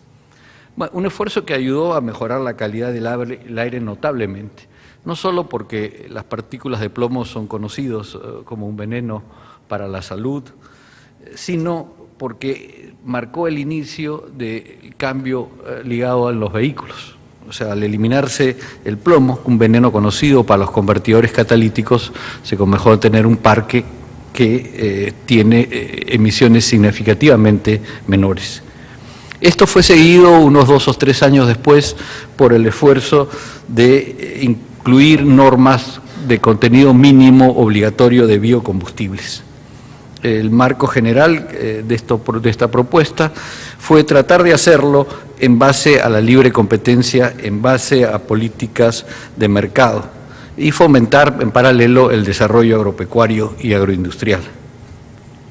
Con relación al etanol, adoptamos una norma de adicionar en un 7.8% en volumen el etanol a las diferentes calidades de gasolina que tenemos. Y en el caso del diésel, la norma comenzó con una aplicación de 2% y subimos al 5%. Creo que mientras que en etanol tenemos una producción nacional suficiente y competitiva, en biodiesel no podemos decir lo mismo, no podemos competir con los precios del biodiesel argentino, que probablemente tienen una fuerte protección. Es aquí, si queremos mejorar en la producción nacional, generar empleo, ofrecer un mercado alternativo a la lucha contra las drogas en la producción de la hoja de coca, tendremos que adoptar algunas medidas y promover algunas inversiones. Creemos también que convendría hacer que el etanol deje de ser considerado un aditivo y sea de pleno integrado en la composición de las gasolinas, de manera a recuperar aquellos puntos de octanaje que ahora no se valorizan. En este proceso de cambios en la calidad de los combustibles es importante destacar la participación creciente que en nuestro país a lo largo de la última década ha tenido el gas y los líquidos del gas natural. El cambio en la matriz energética ha sido, creo, uno de los factores también que ha ayudado a mejorar la calidad del aire en Lima en particular, en donde el gas es disponible. Siendo un combustible limpio, con pocos contaminantes, el gas ha permitido desplazar a los combustibles industriales a nivel de la generación de electricidad y también ha servido a introducir el gas en el sector transporte, nuestra disponibilidad de un gas de bajo costo, ligado a un programa llevado adelante de manera muy eficiente, nos permite ahora tener casi 200.000 vehículos circulando en Lima en particular, pero comienza en otras ciudades que tienen una emisión mucho más benigna que de otros combustibles. También comenzamos a trabajar en el diésel. En el 2010 se acordó comenzar con la reducción del contenido de diésel, del azufre en el diésel a 50 partes por millón en Lima y Callao. Y esto se extendió en el 2012 a los departamentos del sur, Arequipa, Cusco, Puno y Madre de Dios. La medida siguiente, una vez que se concluyan los proyectos de refinación que ya han estado conversando en esta sala, será su extensión al territorio nacional, con excepción de las áreas que aún son servidas por pequeñas refinerías en la selva, que tendrán una progresión un poco más lenta. En ese contexto, el Ministerio de Energía y Minas se encuentra evaluando y coordinando constantemente con las autoridades competentes la actualización que juzgamos necesaria de las especificaciones de calidad de los combustibles. Al respecto, es necesario precisar que el Comité Técnico de Normalización de Petróleo y Derivados de Indecopi, del cual el Ministerio, a través de la Dirección General de Hidrocarburos, es un miembro activo, tiene planificado la revisión de las especificaciones técnicas de las gasolinas y otros combustibles. Deberíamos, por ejemplo, considerar la eliminación gradual también del azufre, del contenido de azufre en las gasolinas, en un horizonte de tiempo razonable. En el esfuerzo de planeamiento de las especificaciones de los combustibles a mediano plazo, debemos tener en cuenta el cambio de tecnologías de los vehículos. Creo que en poco tiempo ya no quedarán circulando en nuestro país muchos vehículos que usen un gasol de 84 octanos. Tenemos en consecuencia que pensar en la progresividad y en la forma como llevar esto adelante. Creo que hay el esfuerzo de renovación del parque de automóviles que trae el cociente económico, que también es un factor importantísimo en la mejora de la calidad de aire. Quizás habría que acelerar las propuestas de chatarreo para contribuir en la misma dirección. En la política energética en general tenemos esfuerzos comprometidos en la modernización de las refinerías por parte del sector privado en La Pampilla y por parte de Petroperú en la refinería de La Talara. Y con ello creo que vamos a mejorar y llevar a estándares de calidad internacional nuestros combustibles.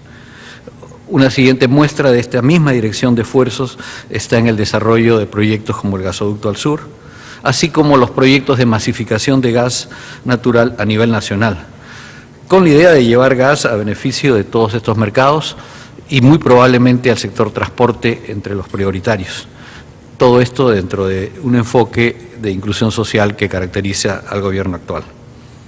Quiero finalmente resaltar el compromiso de continuar promoviendo y desarrollando proyectos que conlleven a la mejora de la calidad de los combustibles y el desarrollo de infraestructuras e instalaciones productivas que reduzcan el costo de los energéticos, lo cual de por sí es un pilar del desarrollo y del mejoramiento del bienestar social.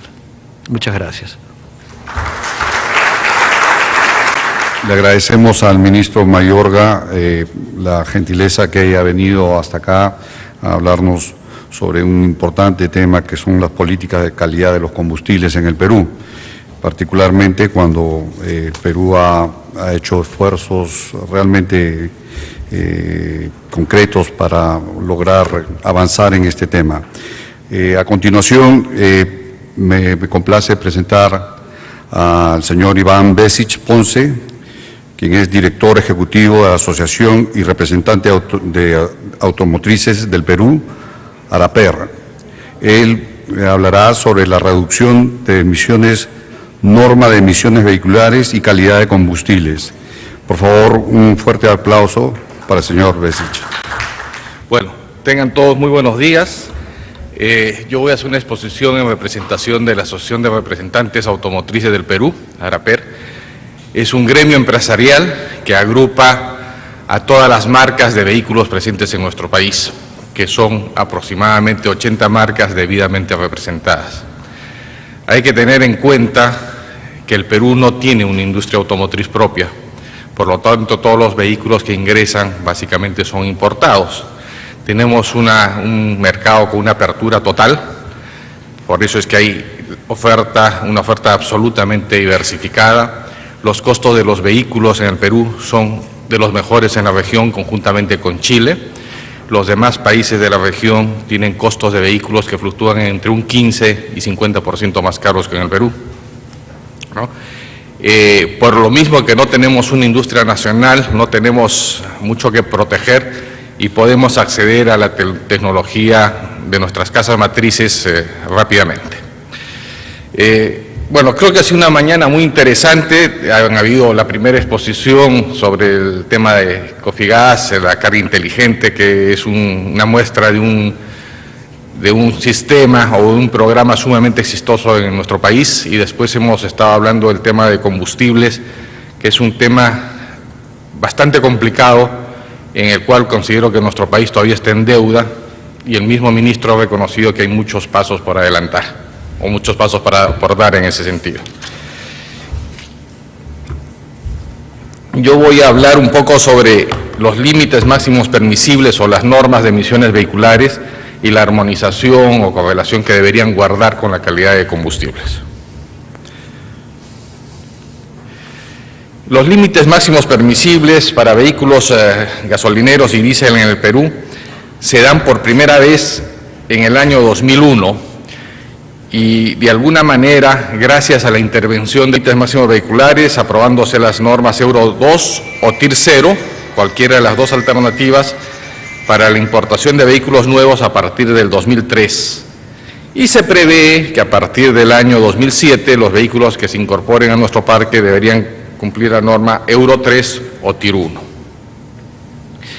Esto se mantuvo varios años, digamos, vigente, y recién el año pasado, en el 2012, se da el Decreto Supremo 009-2012, que modifica el Decreto Supremo original, y entre otras cosas la más importante es que incorpora o ya prevé la incorporación de la norma Euro 4 a partir del año 2016.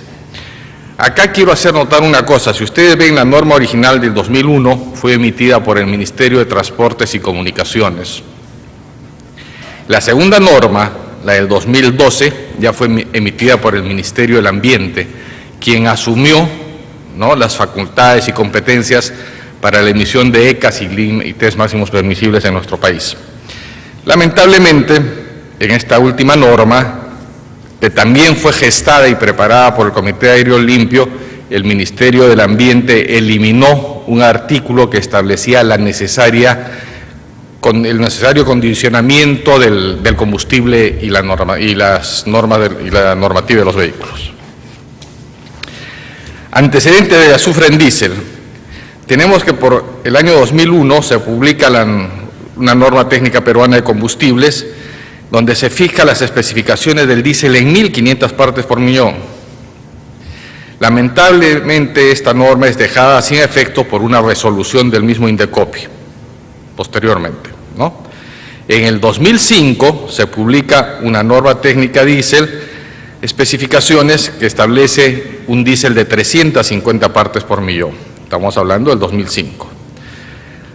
Lamentablemente también se establece un decreto supremo en el año 2005, el decreto supremo 025 del Ministerio de Energía y Minas, que aprueba un cronograma de reducción progresiva de azufre en diésel, preveyendo a partir del 1 de enero un máximo de 50 partes por millón de azufre en todo el país. Prohíbe la importación de diésel de 2.500 partes por millón y hace de cumplimiento obligatorio la norma 321.003/2005. Ojo, esto fue desde el año 2005, ¿no? Perdón, acá es lo lamentable, esa norma estuvo bien dada. Posteriormente, en el mismo año 2005, se emite otro decreto supremo del mismo ministerio que modifica la norma anterior, desconoce la norma técnica peruana 321.003/2005 y su obligatoriedad, y establece solo dos calidades de diésel, 5.000 y 500 partes por millón. Es decir que en lapso de un año prácticamente todo lo que se había normado y avanzado fue dejado de lado, tanto por el Indecopi como por el Ministerio de Energía y Minas. Ante esto, en esos años se desarrolla una campaña, una movilización social en el Perú, porque eso fue una burla realmente para los usuarios, y el Congreso saca una ley, la ley 28694, ¿no?, en marzo del año 2006, que entre otras cosas prohíbe a partir del 1 de enero del 2010 la comercialización de diésel de más de 50 partes por millón en todo el país. Prohíbe la importación de diésel como producto terminado, como combustible terminado, de más de 2.500 partes por millón, y la comercialización en el resto del país de diésel de más de 5.000 partes por millón. Antes de eso se comercializaba en el Perú diésel hasta de 10.000 partes por millón. Pero faculta al MINEN para que por excepción pueda autorizar el expendio de diésel con un contenido mayor a 5.000 partes por millón en determinadas zonas geográficas del país.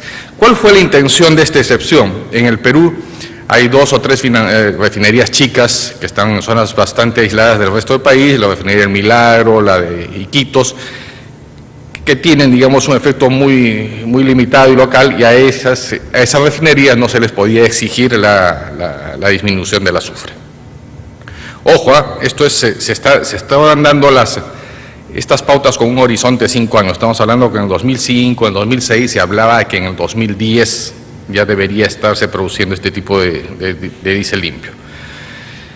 El año 2009 sale un decreto supremo del Ministerio de Energía y Minas que lamentablemente distorsiona la ley del mandato, el mandato de la ley 28694, y haciendo uso de esa excepción, ¿no?, establece la obligatoriedad de Lima, solamente en Lima, del diésel de 50 partes por millón. O sea, toma como excepción todo el país, ¿no?, como norma general como excepción todo el país, y solamente aplica las 50 partes por millón en Lima y en la provincia constitucional de Callao. Luego, en el año 2009, se da otro decreto supremo del Ministerio también de Energía y Minas, que establece las calidades y características del diésel B2 S5, ¿no? O sea, el biodiesel 2 biodiesel 2 de 50 partes de azufre. Y en realidad se trata de una norma que establece características bastante buenas, si se logra un combustible de muy buena calidad. Finalmente, en el año 2012, hace poco, mediante una resolución ministerial, se amplía el área de distribución o aplicación del diésel de bajo contenido de azufre a los departamentos de Lima y Ollendo. Es decir, que en la actualidad tenemos 5 o 6 departamentos, creo que son, que tienen un combustible, un diésel de 50 partes por millón versus 19 departamentos en el resto del país que tienen aún un diésel de hasta 5.000 partes por millón. A consecuencia de estos problemas, se comenzó a dar una suspensión casi permanente en la aplicación de la normativa para vehículos diésel en el Perú, porque obviamente las marcas y las fábricas no querían enviar vehículos de tecnología Euro 3 a un país donde existía un diésel con 5.000 partes por millón, ¿no? O sea, había una serie de problemas. Entonces, desde el año 2005 se viene suspendiendo la aplicación de las normas de emisiones diésel para vehículos diésel debido a la mala calidad del diésel en nuestro país. Inicialmente 10.000 partes por millón en una primera etapa y luego hasta 5.000 partes por millón. Quiero aclarar que estos son lo que establece la norma, las características típicas. La calidad típica no necesariamente llega a esos límites, pero hay lotes, sobre todo de una de las refinerías, que en este momento bordean las 4.900 partes por millón. Inicialmente para vehículos Euro 2 y Tier 0 y luego para vehículos Euro 3 se suspende su aplicación, repito, mediante 6 o 7 normas diferentes que están ahí listadas. La última suspensión se dio en el año 2012 y tuvo vigencia hasta el 31 de diciembre del 2013. Esta suspensión de la aplicación de la norma Euro 3 no se dio para todo tipo de vehículos, solamente se dio para los vehículos ligeros, que eran los más sensibles a un diésel de mala calidad. A partir del 1 de enero del 2004 de este año, ya entró en plena vigencia la norma Euro 3, pese a que actualmente persiste el motivo de la suspensión, ¿no? Pues sigue habiendo mala calidad de combustibles en la mayoría del país.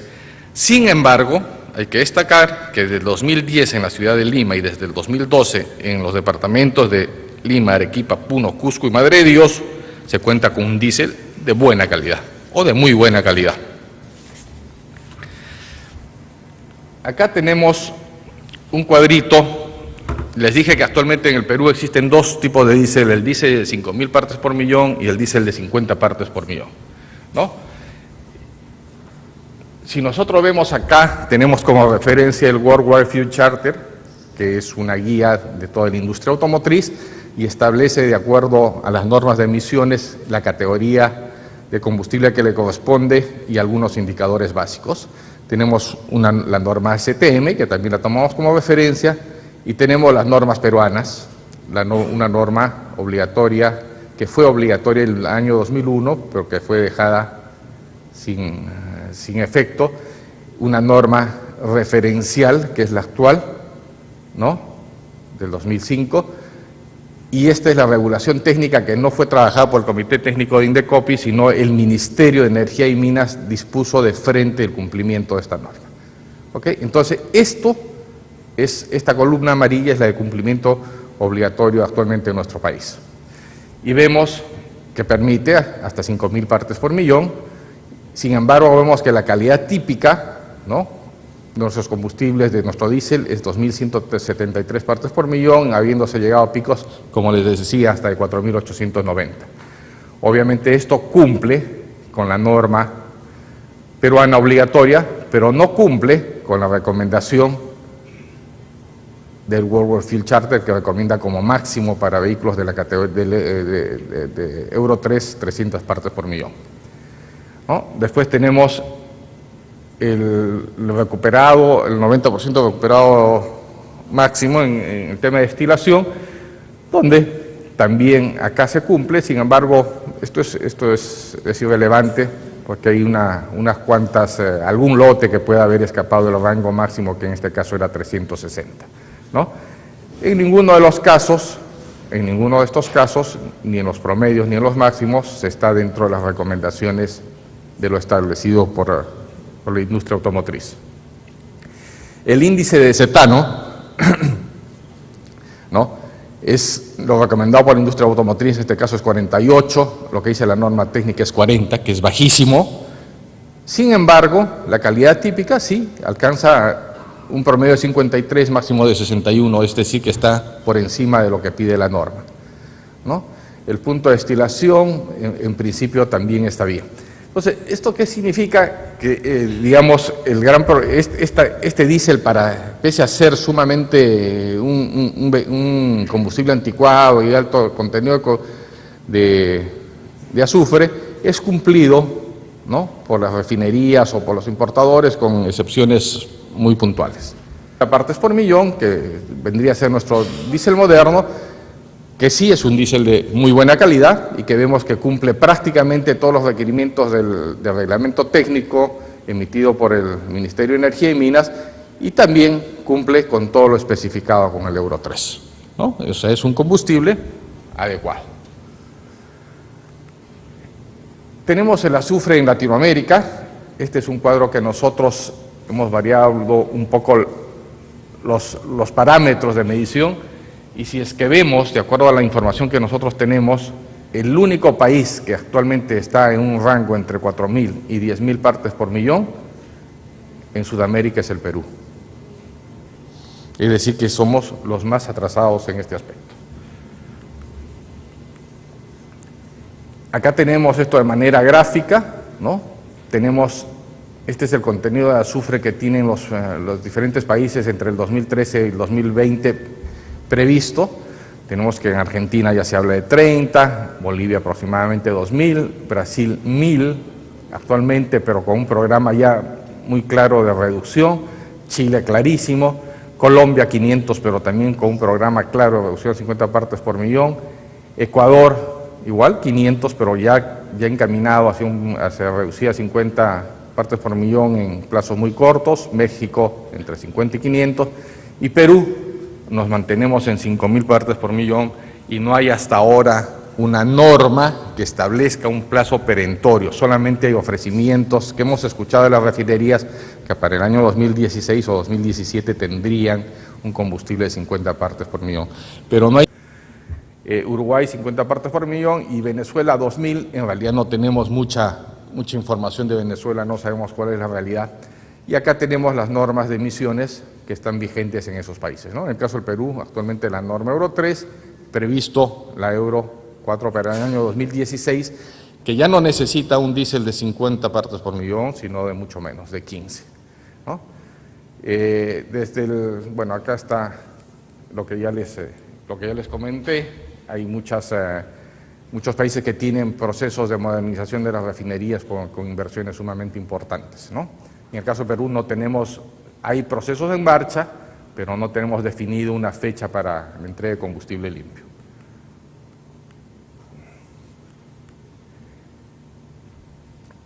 Estamos hablando un poco de diésel, estamos hablando del azufre como un poco el ícono de los contaminantes, pero en realidad ese no es solamente el problema de los combustibles.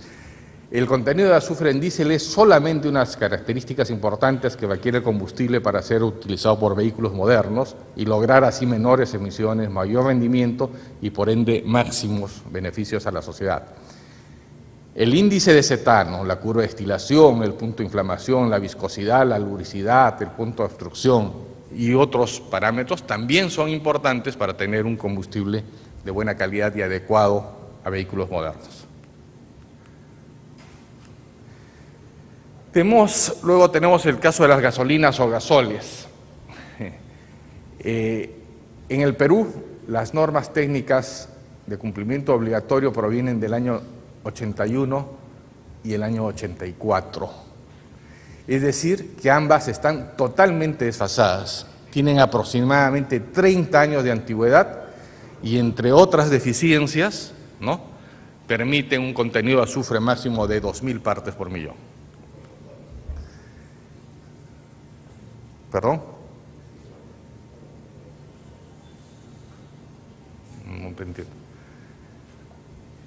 Antecedentes en la calidad de gasolinas. En el Perú, mediante Decreto Supremo 045, que aprobó el Reglamento de Comercialización de Combustibles, se determinó que la clasificación, características y especificaciones de los estándares de calidad de los combustibles líquidos y otros productos derivados de hidrocarburos deberán cumplir con la última versión de la norma técnica peruana respectiva.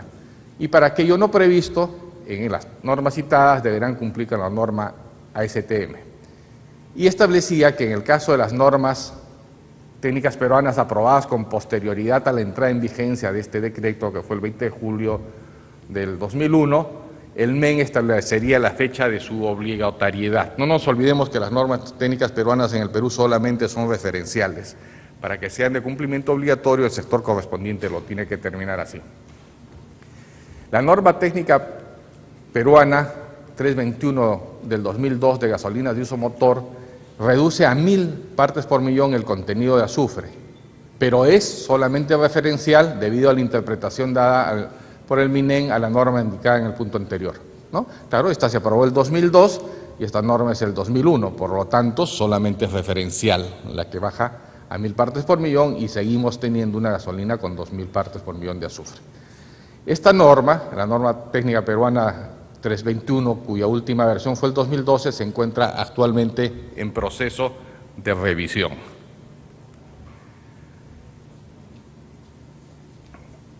Aplicación de la normativa para vehículos a gasolina. A pesar que las gasolinas no cumplen con muchas características requeridas y deseables para el correcto funcionamiento de los motores de vehículos modernos, el sector del automotor viene cumpliendo con las normas establecidas en nuestras normativas desde el año 2001, es decir, actualmente todos los vehículos, o desde el año 2007, todos los vehículos que ingresan al Perú gasolineros son Euro 3. La tecnología vehicular exigida por nuestro país no es adecuadamente aprovechada debido a la mala calidad de los combustibles de las gasolinas, no alcanzándose las reducciones de emisiones previstas con el consiguiente efecto negativo a la salud y al medio ambiente. Un problema adicional para nuestro sector es que la mala calidad de las gasolinas viene ocasionando serios problemas técnicos con los vehículos nuevos, situación que ha originado quejas en usuarios ante el INDECOPE. El INDECOPE es el instituto o la institución u órgano que acá vela por los intereses de los consumidores, ¿no? Hay una serie de problemas, obviamente con vehículos Euro 3 o Euro 4 y Euro 5 incluso, que se traen y que tienen que consumir diéseles de hasta 2000 partes por millón, ¿no? Hay un problema, por ejemplo, clarísimo y recurrente es el olor a huevo podrido por azufre, que el cliente o el usuario lo percibe rápidamente. Bueno, esta es la calidad de los gasoles, es el mismo ejemplo, ¿no? Y vemos que en la calidad típica, en azufre tenemos de promedio 390 y un máximo de 1350, pese a que la norma obligatoria está en 2000. Es decir, que tenemos espacio para reducir ese techo, pero sin embargo ya vamos a ver que hay cierta resistencia a hacerlo de esa manera, ¿no? Si ustedes ven, dice en proceso, les dije que esta norma estaba en revisión, ¿no? Esta norma estaba en revisión y se han logrado ya adelantar algunos valores y lamentablemente, ¿no?, vemos que, por ejemplo, en el caso del índice de manejabilidad se ha retrocedido, bueno, se ha establecido por primera vez, pero un índice de manejabilidad sumamente laxo, 630, cuando deberíamos estar en 570. E incluso por encima de lo que realmente ya producen nuestras refinerías. Nuestras refinerías tranquilamente podrían cumplir con esto, pero sin embargo quieren tener un zapato mucho más holgado. En el caso de oxigenados, ¿no?, que era 2.7, lo recomendado, y ya lo establecido en las normas obligatorias también se ha retrocedido. Hemos pasado a 3.1% de oxigenados, pese a que también es cumplida por las plantas normalmente la calidad típica con algunas desviaciones simplemente por medición.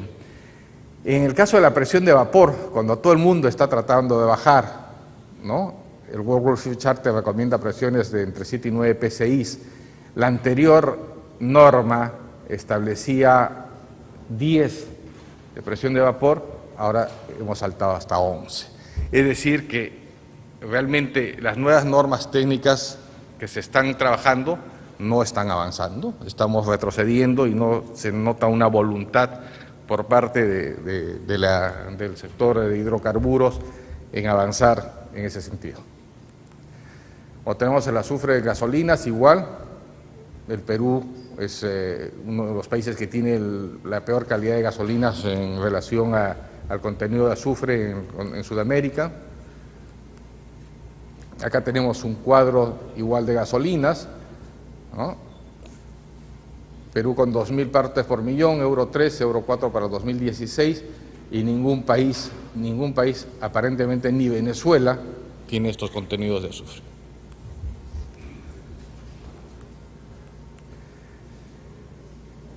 Igual el contenido de azufre en las gasolinas es solamente una de las características, ¿no? Pero sin embargo se requiere otro tipo de características para alcanzar para que los vehículos modernos logren las menores emisiones, el mayor rendimiento y por ende los máximos beneficios para la sociedad. El octanaje, la curva de destilación, la presión de vapor rey, la relación de vapor líquido, el índice de manejabilidad, el contenido de oxigenados, olefinas, aromáticos y bencenos también son importantes.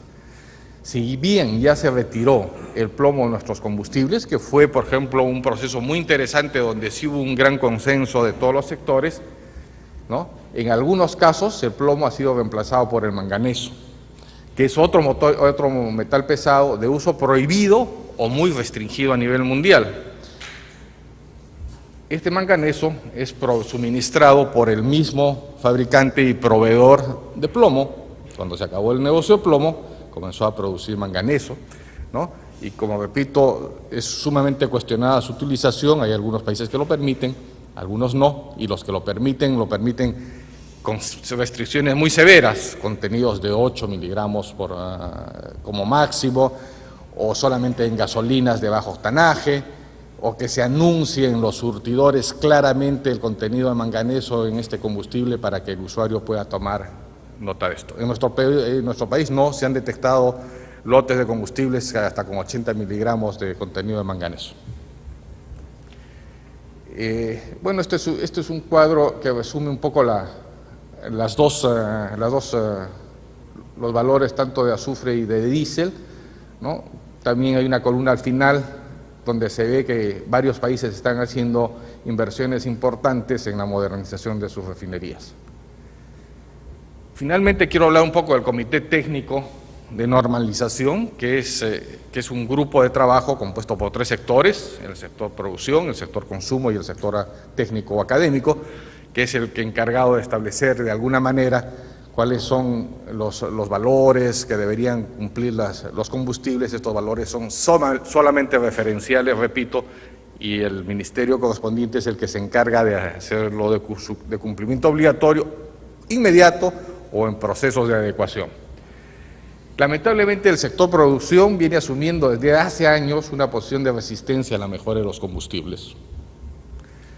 Pretenden que las características técnicas se adecúen a sus actuales procesos sin interesarles el tema ambiental y tecnológico, cuando el sustento para aprobar las normas técnicas de combustibles básicamente debería ser el tema ambiental, la vida, la salud y su armonización con las tecnologías que exige el país.